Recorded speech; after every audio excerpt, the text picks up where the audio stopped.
Antes de que Toño Bicicleta corriera por los montes en Puerto Rico, ya en la isla había uno que había sembrado el miedo, un hombre sin control, sin compasión, que no le perdonaba nada a nadie. Atacó sin pensarlo 2 veces. Se escapó de la cárcel en medio de un motín sangriento. Incendió cañaverales y burló a la policía por más de un año. Nunca pidió perdón, nunca mostró remordimiento. Y cuando lo acorralaron, salió armado, listo para caer peleando. Este no fue cualquier criminal. Fue el primero en convertirse en mito. El primer forajido en alcanzar estatus de leyenda en la isla. El que cambió la forma en que Puerto Rico veía el crimen. Esta es la historia de Antonio Correa Coto, o como algunos todavía lo recuerdan, la bestia de Puerto Rico.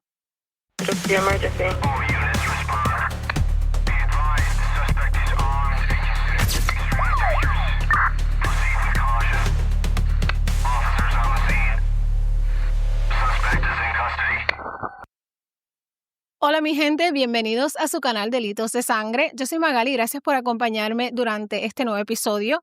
Los invito a que sean parte de esta familia, se suscriban al canal, me dejen un like, un comentario o compartan este episodio para que llegue a donde más personas. En Puerto Rico han habido muchos criminales. Sin embargo, las leyendas o esas historias que superan el delito y quedan en la memoria colectiva son muy pocas. Antonio Correa Coto es una de ellas. Las personas que vivieron durante su tiempo escuchan su nombre y enseguida piensan en tiros, en persecuciones, en sangre y en un país paralizado por el miedo. Aunque ya hayan pasado décadas, Antonio Correa Coto no se convirtió en mito por salir en portadas, sino porque su historia fue tan intensa, tan fuera de control, que parece inventada, pero no lo es real y pasó en la isla de Puerto Rico. Antonio Correa Coto nació el 13 de enero de 1918 en el barrio Machuelo Bajo en el pueblo de Ponce, un sector donde la vida era dura y el trabajo escaseaba, donde la calle enseñaba más que la misma escuela y donde crecer era cuestión de fuerza, no de edad. Desde joven tenía fama, no de bandido, pero sí de alguien que no se dejaba. Uno que no pensaba mucho antes de actuar, y poco a poco, esa fama se fue convirtiendo en advertencia. Era impulsivo, agresivo, sin filtro y sin miedo. Y en un barrio como ese, con un país quebrado, ese tipo de carácter no se curaba, se endurecía.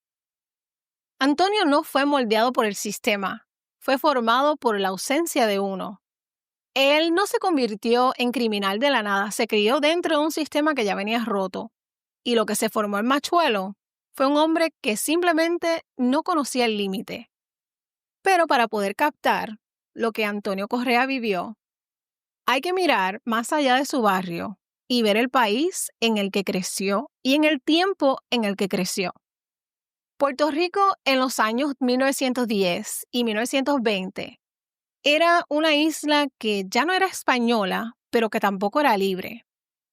Era una isla en crisis, con bandera americana pero sin voz propia. Acababan de darnos la ciudadanía con la ley Jones, pero eso no significaba igualdad o derechos. Seguíamos siendo territorio y para muchos solo un negocio.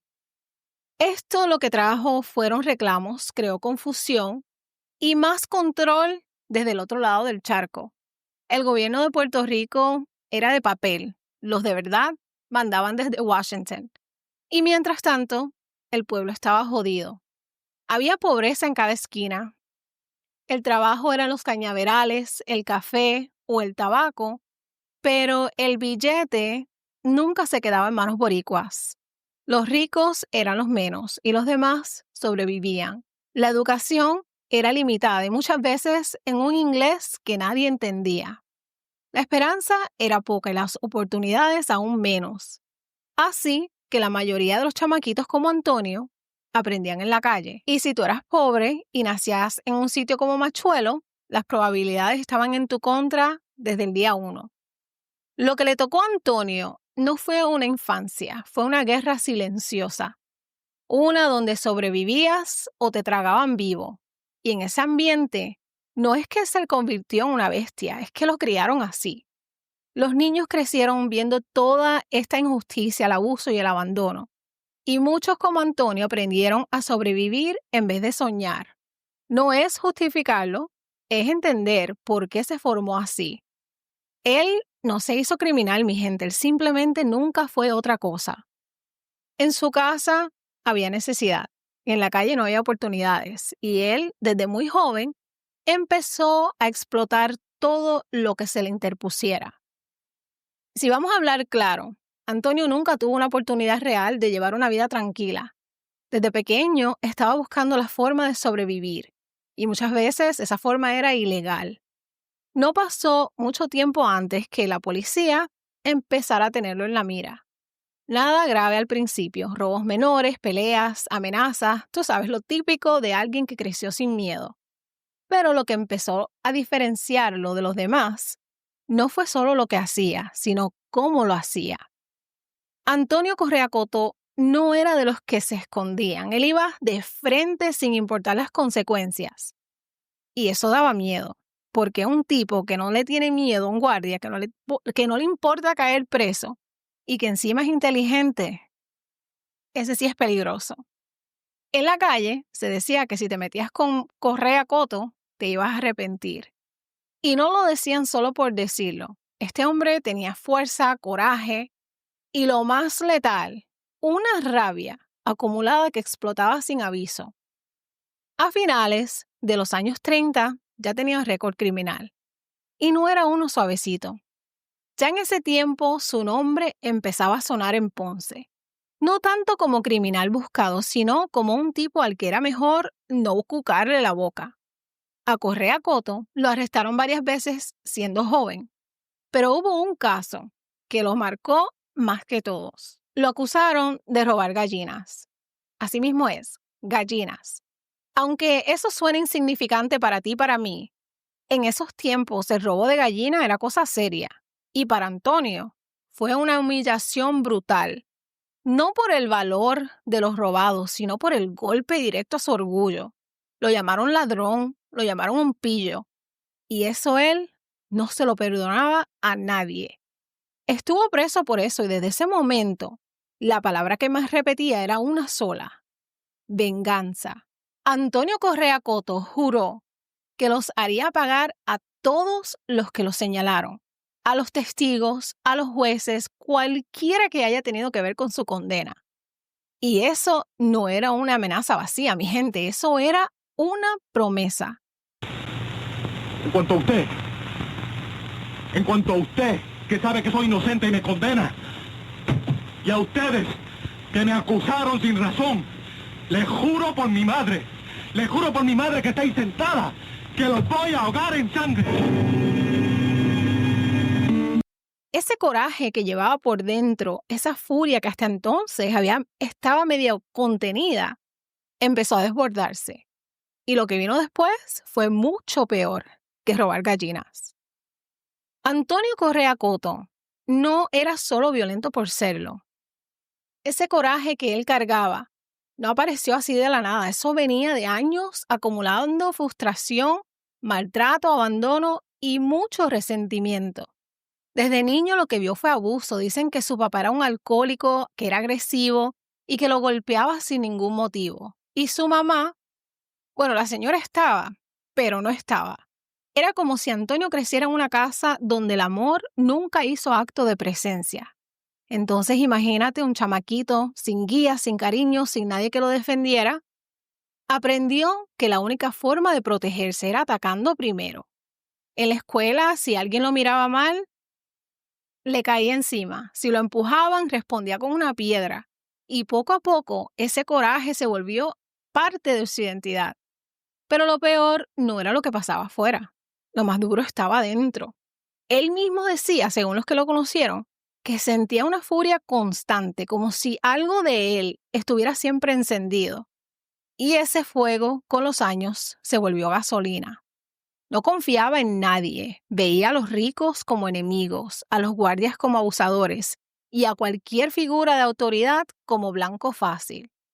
Ese odio hacia el sistema fue creciendo, porque no importaba lo que hiciera, la vida siempre le daba la espalda.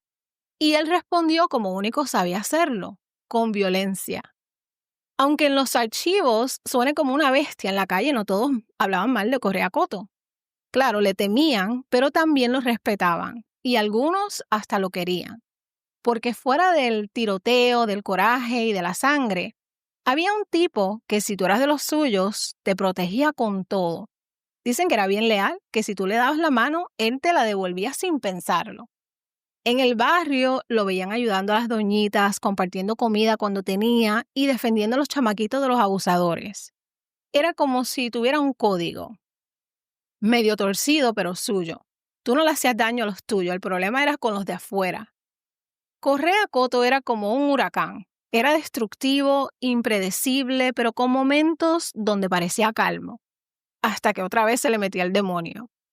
Aunque nació en 1916, la mayoría de las fuentes coinciden que fue como en el 1918 cuando Antonio Correa Coto empezó a dejar su huella en el barrio Machuelo en Ponce.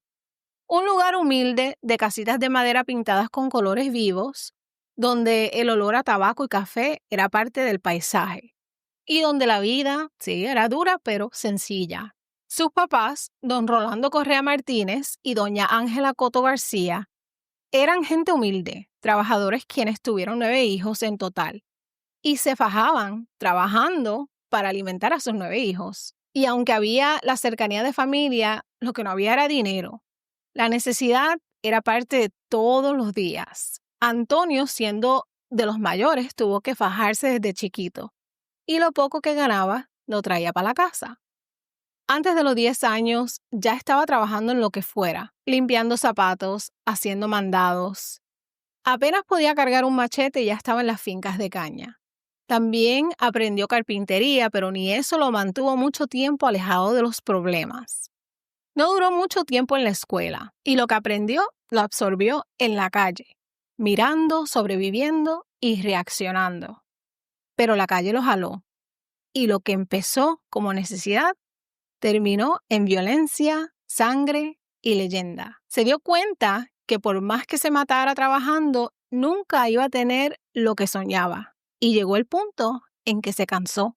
Veía a los ricos de Ponce caminando como si el mundo les perteneciera. Y él allá, sudando bajo el sol sin un futuro claro. Y eso le fue metiendo rabia, frustración y eventualmente resentimiento. ¿Y qué pasó? Pues que cambió los clavos y los machetes por otra cosa. El camino fácil. Primero fue un robo leve, una metida de pata de principiante por los que le dieron 2 meses de cárcel y una multa de 15 pesos. Pero en vez de asustarse como le pasa a muchos, eso a él lo encendió más. Después vino otro incidente en el 42, esta vez con violencia, en la que dejó a un hombre malherido, pero no le radicaron cargos. Y como no pasó nada, él siguió, hasta que en octubre del 43 la ley por fin lo agarró otra vez. Esa vez estuvo preso por 1 mes. Y tú sabes, salió más decidido que nunca. Lo que empezó como necesidad se convirtió en costumbre y la costumbre en su estilo de vida. Desde ese momento, la criminalidad para Antonio Correa Coto no fue solo un escape, fue su identidad. Y como Puerto Rico empezaba a idolatrar lo americano con películas de gángsters y figuras como Al Capone, pues Antonio terminó convirtiéndose en eso mismo, el Al Capone boricua. Un bandido bien vestido, con tatuajes en el pecho y una cicatriz en la cara que lo hacía ver aún más peligroso. Era bajito, como de 5'5", pero tenía esa presencia que imponía. Y para muchas mujeres, eso era parte de su encanto. Aunque suene loco, Antonio Correa Coto tenía labia. Una mezcla de miedo, respeto y fama que crecía cada día más. Entre tantos líos, sangre y corre-corre, hubo alguien que logró calarle hondo. Dicen que hasta el hombre más temido tiene a alguien que lo conoce diferente. Y en el caso de Correa Coto, esa persona fue Rosa María, una viuda sencilla, conocida en el barrio por su forma tranquila de ser. Nadie sabe muy bien cómo fue que se conocieron, pero lo cierto es que Antonio quedó encantado. Le pidió que se fuera a vivir con él y el 2 de septiembre de 1947 se casaron. El mismo Antonio Correa, que andaba huyendo de la ley, terminó vestido en el altar. Así, en medio de todos los rumores de la fama que ya él tenía, se casaron sin hacer mucho ruido. Pero la gente del barrio murmuraba. Algunos decían que ella lo veía como un alma perdida que podía salvar. Otros que simplemente se dejó llevar por el encanto del tipo malo. Pero lo cierto es que ella le creía. Le creía cuando él le decía que quería cambiar, que quería una vida tranquila. Y por un rato, hasta apareció así. Lo veían saliendo, arreglado, con su camisa planchada, bien afeitado, caminaba como si por fin tuviera rumbo. Pero por dentro, el monstruo seguía ahí. Porque Antonio podía aparentar calma, pero vivía en guerra consigo mismo. Tenía una oscuridad que no se iba ni con amor, ni con promesas, ni con fe. Dicen que era celoso, posesivo y que Rosa, aunque lo amaba, le tenía miedo. Algunos juraban que era la única persona que lograba calmarlo cuando se salía de control. Y no se sabe mucho de la relación en detalle, pero lo que sí es claro es que ella estuvo presente en una de sus etapas más intensas. Y que a pesar de todo, lo que se decía de él, ella seguía ahí. Un hombre violento, marcado por la calle y por su coraje, pero que en su casa con ella tenía otro tipo de vínculo. No sabemos si era amor o dependencia o protección, pero sí sabemos que fue real, porque hasta los más temidos a veces tienen a alguien que les ve el lado que nadie más conoce. Lo que se decía por ahí era que la quería a su manera, pero esa manera no siempre era bonita. Y aunque hubo cariño, también hubo gritos. Y más de una vez hubo violencia. Que había noches en las que se iba de la casa sin decir nada y regresaba con la mirada apagada, como si acabara de hacer algo que ni él mismo entendía. Ella fue quizás el único intento real que él hizo por tener una vida normal. Pero como todo en su historia, eso también se le rompió entre las manos. Porque lo mismo que lo hacía peligroso en la calle, lo traía para la casa. No se sabe si tuvo hijos. Algunos dicen que sí, otros que no. Pero si los tuvo, los mantuvo lejos de su nombre. Y con razón. Según su tumba, parece que sí tuvo una hija. Y así Antonio Correa Coto siguió con una vida llena de coraje. Hasta el 25 de enero de 1950, en Villa Olga, Ponce, Puerto Rico. Una casa, una noche y un acto que lo cambió todo. Esa noche era una noche como cualquier otra en uno de esos barrios humildes, donde la gente ya sabía que después de cierta hora era mejor no abrirle la puerta a nadie. Pero nadie se imaginaba lo que estaba a punto de pasar. Antonio llegó como un loco a la casa de un hombre mayor de 69 años y no se sabe si lo conocía bien o si simplemente lo escogió. Lo que sí se sabe es que entró con intención. Ese día, Antonio Correa Coto entró armado a la residencia. Lo que pasó ahí, mi gente, fue pura violencia. El hombre terminó sin vida y su esposa herida, y otros 3 que estaban en la casa fueron también atacados. Se cree que estas fueron las personas que lo habían acusado de robarse las gallinas. Cuando llegó la policía, se encontraron con una escena brutal. 2 muertos, varios heridos, sangre en el piso y un silencio espeso que se sentía hasta en la piel. Y Antonio, todavía armado, no se escondió, no huyó, sino que disparó contra los agentes hasta que uno de ellos cayó herido. Y ahí fue donde empezó el verdadero terror. Y Correa Coto se escapó como si nada. En cuestión de horas, su nombre estaba en boca de todos. Los periódicos reventaron la noticia, los titulares todos eran sobre él. No se hablaba de otra persona ni en Ponce, ni en San Juan, ni en el cafetín de la esquina. Y no era para menos, el tipo acababa de dejar un charco de sangre y todavía tenía la pistola caliente. La gente estaba en shock. No era un robo, no era un ajuste de cuentas. Era una masacre sin explicación. Y esta vez no hubo forma de taparlo. La policía lo buscó por cielo, mar y tierra hasta que lo encontraron. Finalmente lo arrestaron y lo metieron preso mientras esperaba juicio. Ese arresto fue como un suspiro de alivio para el país. Y los jueces Pedro Muñiz y Lorenzo Yara no tardaron en darle lo que se esperaba a mi gente. 2 cadenas perpetuas. La gente decía, al fin esto se acabó. Pero no sabían que eso era el primer acto. Nadie se imaginaba que la historia de la bestia de Puerto Rico apenas estaba empezando. Durante su juicio por el crimen de Rafael Parisi Vázquez y Rafaela Morales Méndez, en ese mismo juicio, mi gente, otra vez Antonio Correa Coto lo que hizo fue amenazar. Y esto no era una amenaza vacía, mi gente, era una promesa. A los 32 años, Correa Coto fue enviado directo al penal estatal. Y aunque lo habían encerrado, nadie respiraba tranquilo, porque Antonio simplemente no era de los que aceptaban su suerte. Las rejas no son para Correa Coto. Él no se rindió ni se arrepintió, sino que comenzó a amenazar. Desde la cárcel mandaba mensajes, decía que se iba a vengar, que los jueces pagarían, que eso no se iba a quedar así. Y no era de puro guille, para que lo sepan. Él hablaba con una convicción que daba miedo y que al mismo tiempo era raro, porque por un lado, él se confesaba con los curas del penal. Decía que era católico, que creía en Dios. Pero por el otro planificaba su próxima jugada, así como si estuviera en una guerra personal contra el sistema. Este hombre lo que llevaba en sí era una rabia que no se le iba ni tras las rejas. Y en el fondo todos sabían que aún con Correa Coto encerrado, el peligro no había terminado. Apenas comenzaba. Porque 7 meses después, la historia de Correa Coto dio otro giro. Uno que nadie vio venir.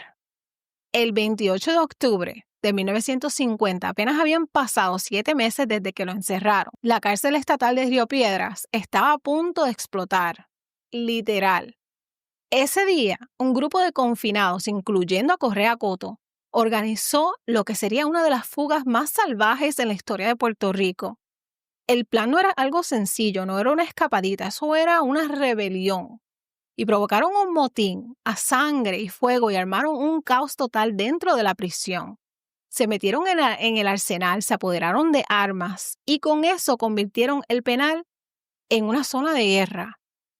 2 guardias perdieron la vida y varios más terminaron heridos. Y en ese revolú se escaparon más de 100 reclusos. Imagínate eso, más de 100 delincuentes sueltos en la calle. Entre ellos, por supuesto, el que más miedo daba, el que la gente más quería ver encerrado, Antonio Correa Coto. Y ahora, esta vez suelto otra vez. Desde ese momento comenzó la cacería más intensa que se haya visto en Puerto Rico. Se activó la policía estatal completa y hasta el gobierno ofreció una recompensa de $10,000 por su captura vivo o muerto. En esa época eso era un dineral.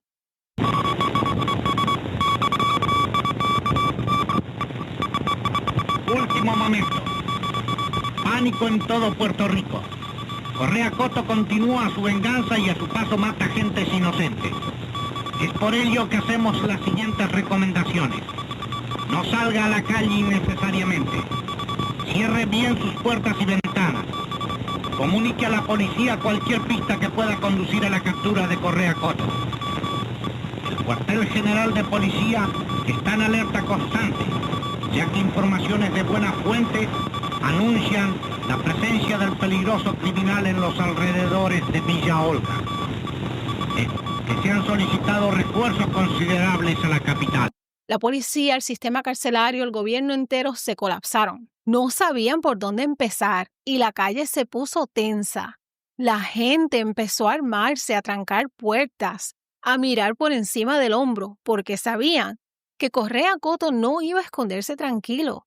Él tenía enemigos, tenía rabia acumulada y ahora tenía tiempo, calle y un arma.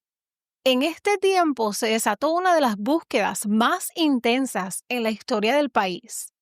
Toda la isla estaba alerta y el nombre de Correa Coto se convirtió en sinónimo de peligro. Ya no era solo un criminal, Correa Coto era el enemigo número 1. Después del motín, la isla entera quedó patas arriba.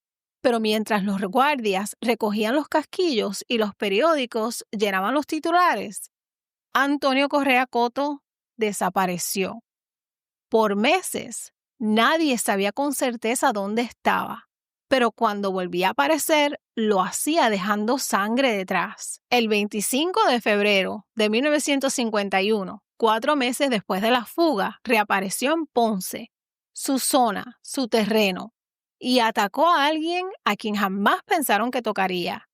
a su propio primo, Oscar Correa Coto.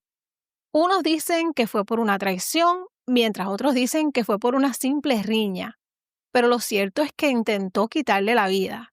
Y como si no fuera suficiente, 2 días después, entró a la casa de una pareja de envejecientes, los golpeó brutalmente y luego les prendió fuego a la casa, sin misericordia, sin razón alguna.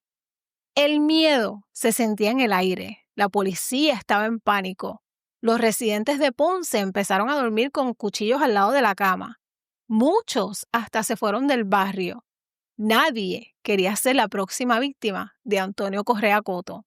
Y a pesar de la vigilancia, Correa Coto seguía escapándose. Se metía en los montes, se escondía entre los cañaverales, los prendía en fuego y se movía como si conociera cada rincón mejor que los mismos guardias. Lo describían en los periódicos como un tipo bajito, con bigotes, cicatrices en la frente y en la boca, tatuajes y unos ojos fríos que te miraban, que no te miraban, sino que te atravesaban. Y con esa descripción, la paranoia se desenfrenó. La gente llamaba a la policía por cualquier hombre bajito con cara seria. Pero Antonio sabía moverse, sabía esconderse. Y sobre todo, sabía quién lo estaba buscando y quién lo estaba ayudando. Porque él no estaba solo, tenía simpatizantes, conocidos que le daban comida, techo o los chismes de la policía. Y eso, mi gente, lo complicaba todo. La isla era pequeña, pero para un hombre como Correa Coto era suficiente selva, y cada día que pasaba libre era una provocación más. Ya había pasado más de 1 año desde su fuga, y Antonio Correa Coto seguía corriendo, escondiéndose y matando. Y aunque muchos decían que se había ido de la isla, otros juraban que seguía escondido en el sur. El 10 de mayo reapareció de nuevo en Villa Olga, un barrio humilde de Ponce, y lo único que hizo, dejó cicatrices que todavía se recuerdan. Entró a una casa y terminó con la vida de 2 mujeres embarazadas, Julia Matei y Doña Alvarado, y dejó a varios heridos más. Lo que hizo fue tan salvaje, tan innecesario, tan fuera de control, que hasta los que le tenían simpatía le soltaron la mano. La comunidad ya estaba harta de vivir con miedo y se unió. Los periódicos reventaron, las radios no hablaban de otra cosa. Y ahora no era solo la policía la que lo quería muerto, sino que el pueblo también lo buscaba. Los políticos se metieron y la presión fue tanta hasta que agentes federales y sabuesos de Florida fueron traídos a la isla para rastrearlo. Ya no era solo un fugitivo, Correa Coto era un objetivo. Hasta que el 16 de mayo de 1952, alguien soltó la información clave. Correa Coto estaba escondido en una finca, la Hacienda Barrancas, a las afueras de Ponce. La policía llegó armada hasta los dientes y esta vez no iban a pedir que se entregara bonito. Cuando lo localizaron entre los cañaverales, lo rodearon. Le ordenaron rendirse, pero Correa Coto no pensaba rendirse. Salió de la maleza armado hasta los dientes, con una pistola en una mano y un machete en la otra. Y como si supiera que esa era su última escena, se lanzó al frente. Los agentes no lo pensaron 2 veces. El capitán Luis Pérez dio la orden de disparar. Y ahí, en plena balacera, eran las 9:30 de la noche del 16 de mayo de 1952. Bajo el resplandor del cañaveral en llamas, Antonio Correa Coto cayó abatido por la policía. Su cuerpo quedó tendido sobre la tierra ardiente. Cuando todo se calmó, los agentes se acercaron con cautela, tenían que estar seguros. Y sí, era él. La gente fue a mirar porque querían asegurarse de que de verdad estaba muerto. La cacería más intensa en la historia criminal de Puerto Rico por fin había terminado y el cuerpo chamuscado y lleno de sangre fue llevado de regreso a Ponce, sin ceremonia, sin homenajes, para ser sepultado en el cementerio civil de Ponce, en la misma ciudad que lo vio nacer y que por años vivió bajo el miedo que él sembró. Tenía solo 35 años. La muerte fue el final de su vida, pero el comienzo de su leyenda. Durante su fuga, Correa Cotto se convirtió en fenómeno mediático. Cada rumor, cada pista, cada movimiento era portada. Diarios como El Imparcial y El Mundo lo seguían paso a paso. El país entero estaba en vilo. Y así, en un abrir y cerrar de ojos, nació el mito. La opinión pública estaba dividida. Para muchos, Correa Cotto era un criminal frío que recibió lo que se merecía. Pero había otro grupo, especialmente entre los sectores pobres, que lo empezó a ver como una especie de Robin Hood boricua. Aunque sus crímenes no tenían nada de heroico, el hecho de que burlara a las autoridades una y otra vez lo convirtió en un símbolo de rebeldía. La gente decía que les robaba a los ricos para darle a los pobres, pero la realidad era otra. Correa Cotto se vengaba por lo suyo y punto. Pero en un país con coraje social acumulado, esa imagen de justiciero caló profundo. La confusión entre el miedo y admiración fue lo que alimentó su leyenda. Aunque no existe un número exacto de víctimas, se le atribuyen al menos 2 exterminaciones de vidas confirmadas y múltiples intentos. No pasó mucho tiempo antes de que su historia llegara a la música.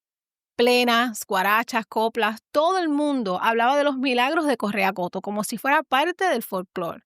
Y no solo en Puerto Rico, en la República Dominicana también se escribieron hasta merengues inspirados por él. Lo convirtieron en canción, en cuento y en leyenda. En los años 60 llegaron las películas. La primera, Correa Cotto, Así me llaman, en el 1968. Luego vinieron La venganza de Correa Cotto en el 1969 y una tercera producción que completó la trilogía.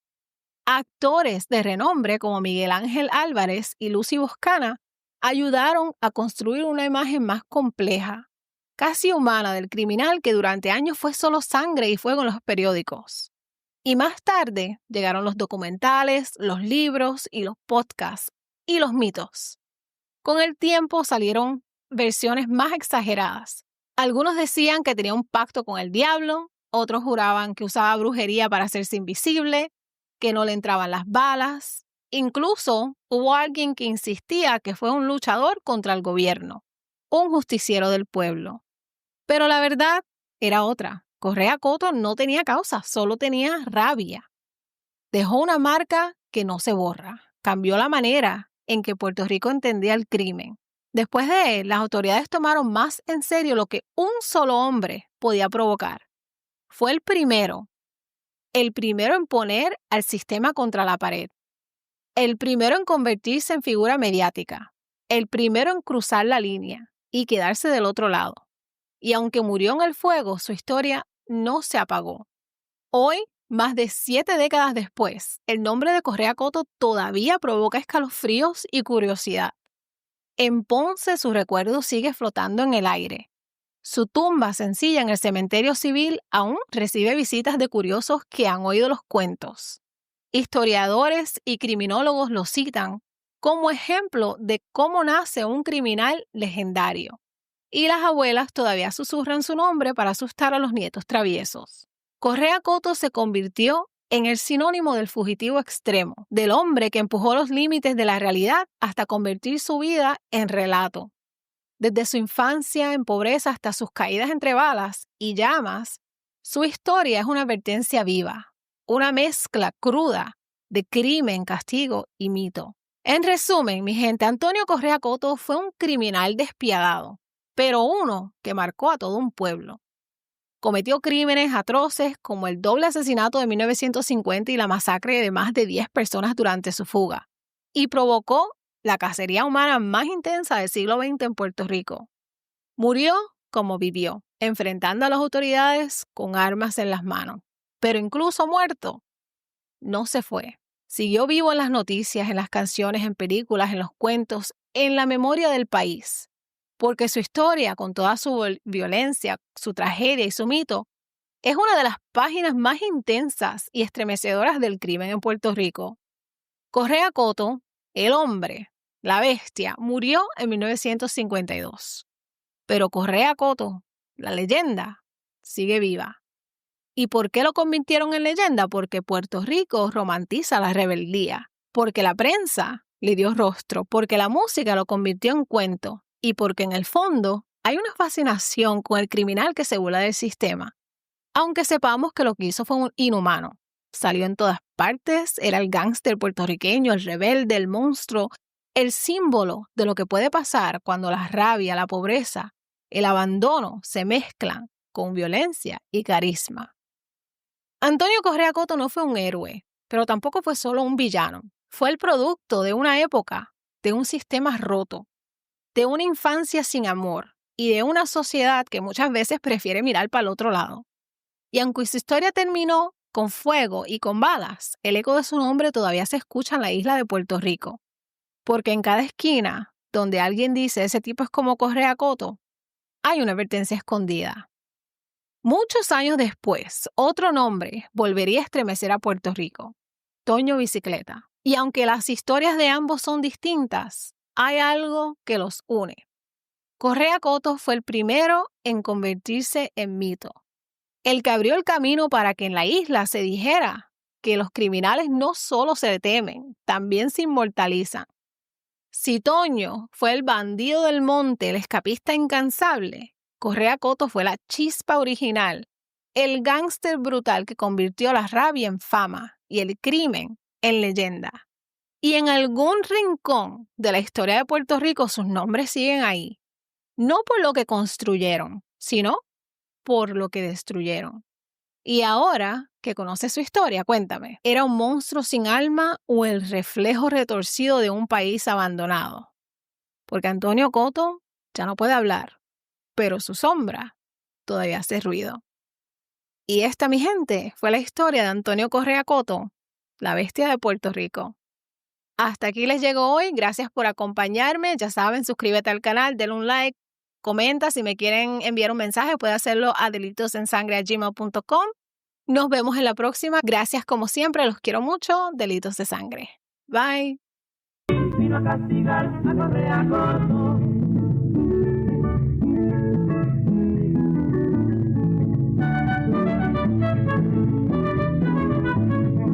Dicen que la policía, para poderlo ir a capturar, se lo obligaron a que saliera pegando fuego a un cañaveral. Ya por fin volvió a reinar la tranquilidad. Ya por fin volvió a reinar la tranquilidad. El que lo mataron cerca de Ponce al salir de un cañaveral. La justicia al fin vino a castigar a Correa Coto. La justicia al fin vino a castigar a Correa Coto.